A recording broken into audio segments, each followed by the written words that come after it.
Hello everyone and welcome back. Today we're going to talk about the Warriors of Chaos because I feel like one small update, not a full patch, could actually fix them up for good.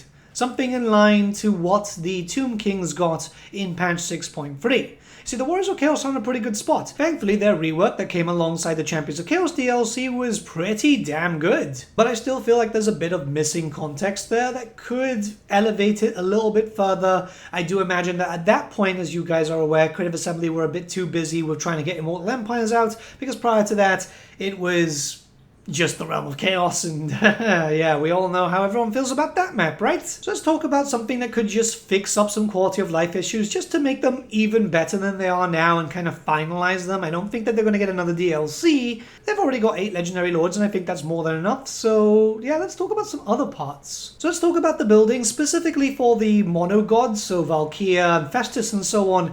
You see, some of their buildings just give undivided corruption, which feels a bit strange. Mostly because you benefit more from getting your favored corruption for your specific god. They kind of work against each other. It's also the case that some of these buildings, as you can see, focus around units that are undivided, where you still have a bunch of units that focus around divided units. This isn't the biggest issue, and I just wanted to get that out of the way because it's kind of weird. Now, I'm not entirely sure how the subculture groups work, but considering that some of these buildings are different in that sense, where certain units are recruitable or not for each of the monogod lords, an educated guess would say that this could be possible, just kind of fix this up a little bit. There's a few things like that for the monogods, but I feel like this one's the one that kind of just is the most striking. But let's get into the big stuff. So I want to talk about Dark Fortresses, because I was recently playing Festus as I was inspired by painting up the Festus mini. I finally got that done. It's only been in my backlog for... God, when did he get released? Anyways, Dark Fortresses are your main cities. You don't really get any others. You can build up outposts, but the outposts are frankly quite garbage. The problem is that your outposts are extremely limited. They're always in the Chaos Realms, and the problem with Festus is you can take over Null, but that's pretty much it. You're going to be forced to go back if you want to build up any sort of infrastructure, or with any of the other Chaos Warrior factions, you're more incentivized to fight against other factions than your actual enemies. You know, the Dark Elves, the Empire, whatever is going to be right in front of you when you're playing as them. And I feel like that could easily be solved by allowing for the construction of more Dark Fortresses. When you get into a provincial capital, say for example here in Hergig in Hochland, rather than just subjugating them, which there's no really point to subjugating other non-chaos factions as they can't deal with the corruption and control themselves. Now, I'm not saying build up a Dark Fortress in the most conventional way. When you take a normal Dark Fortress, it's just occupy and vassalize or whatever. I think it could work out quite well is using the Souls resource. Spend about 2,500 souls to build up a new Dark Fortress. That resource pulls up quite dramatically, especially if you play an aggressive campaign. Hell, there's so many other ways to get souls because of certain events popping up and so on. In certain cases, you end up with a lot of souls and nothing to really spend it on. But I think that this would elevate the campaign for the Warriors of Chaos extremely dramatically for a number of reasons. When I'm playing as Festus, Village, or even Valkyria, which are very much centered around going down south, I shouldn't have to go back up. A lot of my Dark Fortresses are in the Northern and Southern Chaos Waste, with some of them in the Empire and some in Grand Cafe. But that moment after you've taken them, if I want to progress with the victory conditions, I'm stuck pushing to an area that, in most cases, as a Warriors of Chaos faction, you would not want to go to unless you had a spare army just to go that way. Why, as Village, am I going to push straight to deal with the Chaos Dwarfs and Kolek and so on, when I want to just rampage through Grand Cafe? There's not enough support coming from the 2 Dark Fortresses, sometimes 3 in the immediate area, and then 2 in Grand Cafe. That's not enough for the upkeep of multiple armies, especially with how quite expensive the Warriors of Chaos armies are until you start getting authority up and running. It also feels kind of wet noodly when you're playing as Valkyria. You've just recently gotten your first Dark Fortress. What's next? Oh no, spend about 6 turns going in to deal with Sigvald, even though that you know that the Dark Elves are being quite antagonistic on you. The logical push would be go deal with the Dark Elves. because they're right there. So if I could build up a Dark Fortress at the cost of another resource, that would be even better. And it's not like we don't have that facility. With the Chaos Dwarfs, when you take over certain settlements, you have the option of making it a fortress or making it one or two resource-style settlements. So the technology is clearly there. I know some people at this point might say, well, that's why you've got the vassals, just give them the vassals. Thing is, vassals suck, right? They barely give you enough. It's also the case of, like, we need a vassal rework. I'm not going to talk about this in this video, because I've had a dedicated video about vassals recently. But, yeah, if the vassal system is kind of shit, then they need to do this to allow for the Warriors of Chaos to be able to build. And yes, this might say, oh, well, it's a bit strong, and that may be a bit too much player power. It's a single-player game. Who the fuck cares?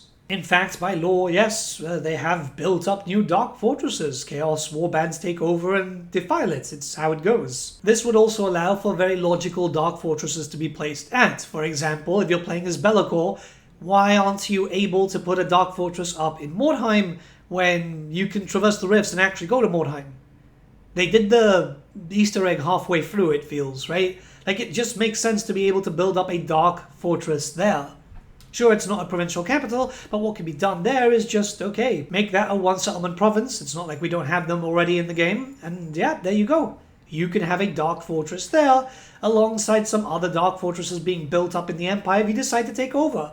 The whole point of Chaos was to take over the world and allow for the Chaos Gods to come in. But you can't really do that unless you're just trading settlements with your pretty useless vassals. Next, we're going back to buildings, because I feel like a new building needs to be introduced, or a new building tree at least, which is going to focus around Chaos Altars. And the reason why I'm saying that is because we have Chaos Gifts, right? We get gifted units. The problem is there is a max on a capacity. You can get it increased by some tech, but very, very little. Demonic units are something that popped up more in later editions of Warhammer Fantasy used by the Chaos Warriors, especially during the end times with some of the Infernal Legions. We'll talk about that in just one second.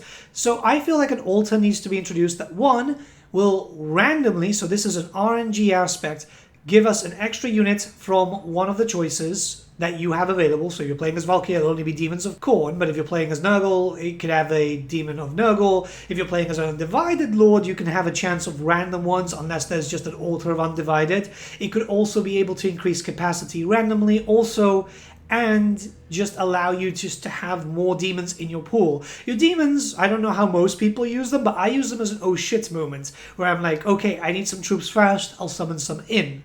You never really have enough demons kind of holding back there, which kind of sucks, really. You'd want to have any just in case. I think the limitation of just 6 demons or gifted units, because there are some mortals there, despite the fact how much I hate the fact that mortals are gifted. But yeah, Chaos Warriors would definitely build up some altars using cultists and stuff like that to be able to get extra benefits, you know, get their chosen patron gods to give them more bonuses. I think something like this could work, where it would not only cost you treasury, but also souls. Once again, giving you a use of the souls resource and saying, well, if you want this building, this will need to be actually dedicated to. You need to actually spend quite a lot to get it up and running fully. Give it 5 tiers, so it's just kind of bad at the beginning, but it'll get increasingly better as you get to the top. There you go. Again, this would pair very nicely, there'd be very good parity with the fact that you could have more dark fortresses. If you're playing as a divided faction, you can just have a few dedicated there with some altars, but if you're playing as an undivided, you can have as many as you want with different altars to different gods to be able to give you more there. This will also allow you to spend souls on the other gifted mechanics, so maybe some bonuses towards your troops. Maybe you can just specifically focus on demons, but in some cases you're not going to get all the demons that you have access to. I know this sounds kind of weird, but the idea here is just giving it that proper end times feel. We are getting close to the end times. And this would pair well with the fact that the end times had the whole Summon Infernal Legion spell, which was horrendously overpowered, by the way. But this was something that you could just keep getting more and more demons from. Sure, we had the gifted units, which kind of does that in a certain sense, but I feel like if they want to go full end times, if they really just want to go, let's bring all the crazy shit in, this is going to be a good way to interpret that. Chaos Altars would just help out a lot more. It's something that I'd really like to see I don't think it should be followed directly like how it worked on the tabletop, where pretty much anyone who had the Chaos Laws could do that. In some tournament scenes, by some interpretation, so could the Skaven during the end time stuff, because that's when it was the Grand Legion of the Everchosen. No, like we shouldn't have demons being summoned in by the Skaven, barring just Vermin Lords. But this could definitely bring a little bit of life to the Warriors of Chaos a little bit. It's just something new. Technically, it counts as a new mechanic, and I think it's just something that has been needed since the beginning. The last thing is inconsistency regarding end times units. I want to really talk about this because it's really weird, right? So, when it comes to Rot Knights that are introduced in Thrones of Decay, I keep calling it Thrones of Chaos because that was the original name of the book, you can upgrade your Chaos Knights to that. That's awesome, right? That means that you can doomstack them. Not only that, but you can have as many as you want without any proper limitations, right? Just the basic stuff. Now, Omens of Destruction added in the Wrathmongers and the Skull Reapers. Very cool units from the End Times. Our first proper look at End Times units, and they are so cool. They are so cool, but there's no real classification of what's going on. Sure, you can get some buildings. I think there is one which increases capacity and so on. And it's supposed to be increased. Their capacity comes up from the warband. So you might be able to get more from buildings, from corruption, from climate. It's really inconsistent. And it does mean that you're incredibly limited from just getting as many as you want, which is a massive shame, because what Chaos DLC has been doing incredibly well is the fact that a lot of the units are transferable to other factions and you're able to use them more and more. I say this because it's been mentioned a lot in some of my first feedback on this, and I'm kind of worried as to what may happen with the Slaanesh units. The Champions of Slaanesh are essentially mortals, well, demonkin, but it's still more mortal than anything else. I'm expecting that they're going to be in some way maybe the same, where you're just going to see them in the warband. The upgrade system is generally better. What should have happened with the Wrathmongers, Skull Reapers, what I'm hoping happens with the Champions of Slaanesh, and eventually with the Putrid Blight Kings, and whatever may happen in the future for Tzeentch. Because, well, we got the Doom Knights, they're upgradable normally, which, again, you can see the inconsistency here. I'm hoping that they're going to be upgraded properly through the warband system, so you can just have as many as you want, provided that you work through it.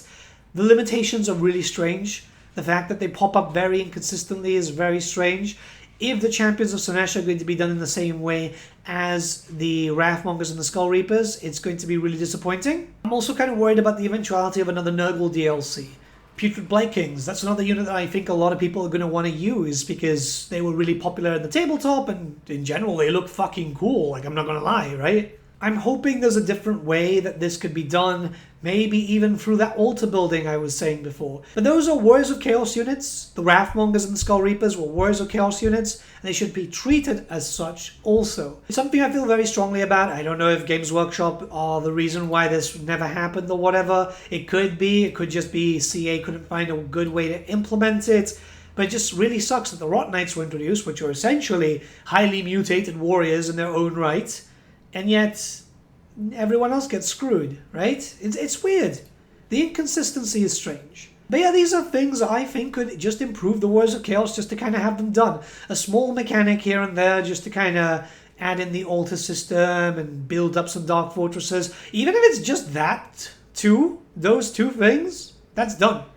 I think the Warriors of Chaos will be in a good spot. Everything else, in my opinion, would be a bonus. And I'm not saying I've got all the answers. Maybe Creative Assembly have better ideas. Maybe you guys have better ideas. The idea is just to keep stuff going. I think Creative Assembly are more receptive or susceptible to actually get some stuff going if there's chatter about it. If we stay quiet, then as far as they're aware, everything's just hunky-dory. Again, I'm not saying that the Warriors of Chaos are in a bad spot. They're in a very, very good spot. But a little bit of improvement, and I think they're done. That's literally the only things I can think about. But yeah, let me know what you guys think. Have a great day, everyone. I'll see you all again very, very soon. And yeah, we should be back on daily videos. At least I'm hoping so. It's just, I'm getting the move done, and it is draining me. It is absolutely draining me. See ya, everyone. Have a good day.